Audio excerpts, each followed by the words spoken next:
فرمایا کہ اس کے حضور استغفار کرو، وہ آسمان سے بارشیں نازل کرے گا، تمہیں بیٹے بھی دے گا، تمہیں مال بھی دے گا، لہلہاتے باغ بھی ہوں گے، چلتی نہریں بھی ہوں گی، معیشت کا پہیہ چل جائے گا اگر تم اللہ سے ڈرنے والے بن جاؤ گے۔ تو آج ہم کہتے ہیں یہ ہو فلاں ماہر اور فلاں شخص ہو تو پھر ہماری معیشت بہتر ہو سکتی ہے۔ اللہ نے کہا استغفار کرنا سیکھ لو، میں تمہارے لیے رحمتوں کے دروازے کھول دوں گا، رحمتوں کے در کو شادہ کر دوں گا، پیچیدگیاں ختم ہو جائیں گی، مشکلیں آسان ہونے لگیں گی اگر تم اللہ سے ڈرنا سیکھ جو، اس کے حضور استغفار کرنا سیکھ جاؤ۔ اور اگر تم ایسا نہیں کرو گے تو تمہارے اوپر نیچے سے عذاب نازل ہوگا۔ وَهُوَ الْقَادِرُ، وہ اس بات پہ قادر ہے، ان یبس علیکم عذابا، کہ وہ تمہارے اوپر عذاب نازل کرے، تمہارے اوپر سے، تمہارے نیچے سے۔ اللہ اکبر۔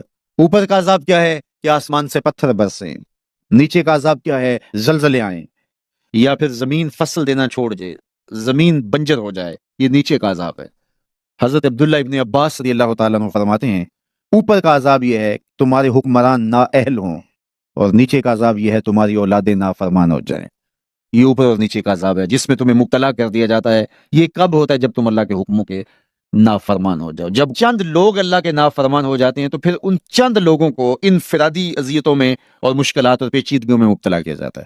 لیکن جب کوئی قوم من حیث المجموع اللہ کے حکموں کو توڑتی ہے اور اس کے حکام سے روگردانی کرتی ہے تو پھر پوری قوم کو مشقتوں میں، اذیتوں میں، تکلیفوں میں مبتلا کر دیا جاتا ہے۔ اس کا علاج کیا بتایا؟ استغفار۔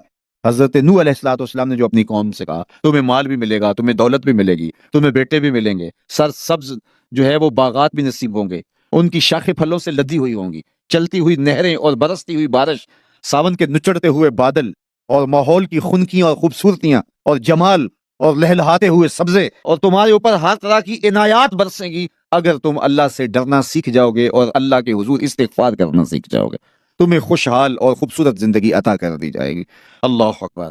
لیکن اگر تم ایسا نہیں کرو گے تو تمہاری معیشت تنگ کر دی جائے گی۔ استغفار کریں، تقوی کے خوگر ہو جائیں، شکر کرنے کی عادت ڈالیں۔ جو شکر کرتے ہیں اللہ تعالیٰ ان کو اور زیادہ عطا فرماتا ہے، دنیا میں بھی اور آخرت میں بھی۔ اس طرح دوسروں کی پریشانیاں دور کریں، اللہ آپ کی پریشانیاں دور کرے گا۔ بانٹنے کا مزاج پیدا کریں، آپ کے پاس جو بھی ہے بانٹیں، علم ہے تو بانٹیں، خوشیاں ہیں تو بانٹیں، آپ کے پاس دولت ہے تو لوگوں کے دکھ اس دولت سے دور کرنے کی کوشش کریں۔ جب آپ بانٹنا شروع کر دیں گے تو آپ کا رب آپ کو عطا کرنا شروع کر دے گا۔ یہ بات ہو نہیں سکتی کہ انسان کی زندگی میں مشکل نہ ہو۔ جب انسان کو پیدا کیا گیا تھا، اس کا خمیر گویا گیا تھا، تو 39 دن تک اس کے خمیر پر مٹی جو گوندی گئی تھی انسان بنانے کے لیے، اس پر 39 دن دکھوں کی بارش ہوئی تھی اور ایک دن خوشیوں کا می برسا تھا۔ اور انسان کی زندگی میں خوشیاں اور غم اس تناسب سے ہیں۔ لَقَدْ خَلَقْنَا الْإِنسَانَ فِي قَبْضٍ، انسان کی زندگی مشقتوں کا مجموعہ ہے، حالات کی تلخیوں کا سے مقابلہ کرنا پڑتا ہے۔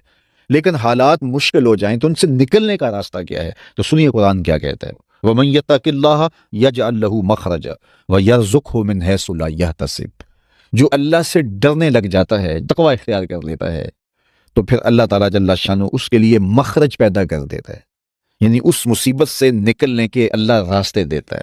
یہ اس شخص کا مقصوم ہے جو اللہ سے ڈرتا ہے۔ اس پر مشکلات اس پہ بھی آتی ہیں، یہ نہیں کہ اس پہ مشکلات نہیں آتی، زندگی کی مشکلات کا وہ بھی شکار ہوتا ہے، لیکن جو ہی مشکلات آتی ہیں ان مشکلات سے نکلنے کا اللہ اسے راستہ بھی عطا کر دیتا ہے۔ اور دوسری بات، وَيَرْزُقْهُ مِنْ حَيْثُ لَا يَحْتَسِبُ، اللہ اس کو وہاں سے رزق دیتا ہے جہاں سے اسے گمان بھی نہیں ہوتا، وہاں سے رزق دے دیتا ہے۔ بندہ تو یہ کہتا ہے نا کہ مجھے یہاں سے ملے گا، یہاں سے، ایک بندے کی منصوبہ بندی ہے، لیکن جو اللہ سے ڈرنے والا ہوگا اللہ اس کو وہاں سے رزق دے گا جہاں اسے گمان بھی نہیں ہوگا، خیال بھی نہیں ہوگا کہ یہ راستہ بھی حصول رزق کا ہو سکتا ہے۔ تو یہ میرے رب کا وعدہ ہے اور میرے رب کے وعدے سچے ہیں۔ تو جب تم اللہ سے ڈرنے لگو گے تو یہ تخت و تاج، یہ دنیا کی عزتیں، یہ تمہارے قدموں میں ہوں گی۔ اس سے ڈرنے کا نتیجہ ہے جو تمہارا رب تمہیں عطا فرمائے گا۔ حضرت عمر رضی اللہ تعالیٰ عنہ کی خدمت میں ایک شخص آیا، اس نے کہا میرے ہاں اولاد نہیں ہے، تو آپ نے کہا استغفار پڑھا کرو۔ ایک دوسرا شخص آیا کہ صاحب بارشیں نہیں ہوتی، فرمایا استغفار پڑھا کرو۔ تیسرا شخص حاضر خدمت ہوا اور کہا کہ ہمارے ہاں قحط کا عالم ہے، فرمایا کہ استغفار پڑھا کرو۔ تو کوئی پاس بیٹھا تھا، اس کے اٹھ کے جانے کے بعد کہا کہ مختلف لوگ مختلف سوال لے کر آئے اور آپ نے ایک ہی جواب دیا کہ استغفار پڑھا کرو۔ تو کہا میں نے اپنی طرف سے تھوڑا دیا، یہ تو میرے رب کا فرمان ہے۔ کہا وہ کیسے؟ کہا سورہ نوح پڑھو، فَقُلْتُ اسْتَغْفِرُوا رَبَّكُمْ حضرت نوح علیہ السلام نے اپنی قوم سے کہا کہ اپنے رب کے حضور استغفار کیا کرو، انہ کان غفارا۔ اس کا نتیجہ کیا ہے؟ جب تم استغفار کرو گے تو وہ تمہارے گناہ بخش دے گا۔ ایک تو فائدہ اس کا یہ ہوگا، وَيُرْسِلِ السَّمَاءَ عَلَيْكُمْ مِدْرَارًا، آسمان سے موسلا دار بارشیں بھی برسیں گی، وَيُمْدِدْكُمْ بِأَمْوَالٍ وَبَنِينَ، اور اللہ تمہیں استغفار کی برکت سے مالا مال بھی کر دے گا، وَبَنِينَ، اور تمہیں بیٹے بھی عطا کرے گا، وَيَجْعَلْ لَكُمْ جَنَّاتٍ وَيَجْعَلْ لَكُمْ أَنْهَارًا،